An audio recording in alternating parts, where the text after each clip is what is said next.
Редовните гинеколошки прегледи се мощне важни и битни за здравјето на жената. Во исто време овозможуваат здрав и квалитетен живот на жената, заштита од сексуално преносливите болести и превенција кога станува збор за рак на грлото на матката, кое што е едно од најчестите заболувања кај жената.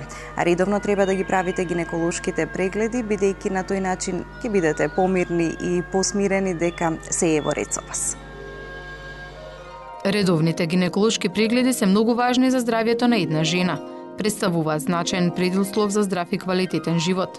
Информираноста на жената во врска со планирањето на семејството, сексуално преносливите инфекции и ризикот од потешки заболувања придонесуваат за значително намалување на органските пореметувања кои доведуваат до неплодност.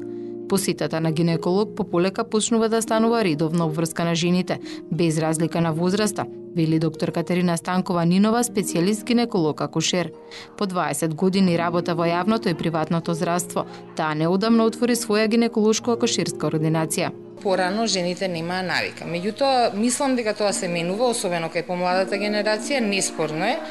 Се забележува менување на навиките. Многу е важно жената да посетува редовно гинеколог, тоа сите го знаеме.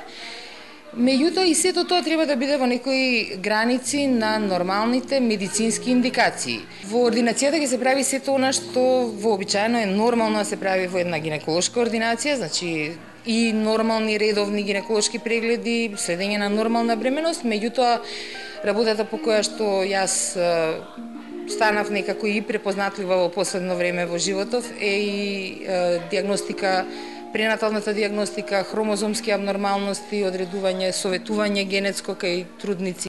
Со редовна контрола кај гинеколог ќе бидете поздрави и поподготвени за моментот кога ќе решите да забремените и да имате деца, но и навреме ќе се заштитите од сексуално преносливите болести, како и од ракот на грлото на матката, кој во последно време се смета за едно од најчестите заболувања кај жената.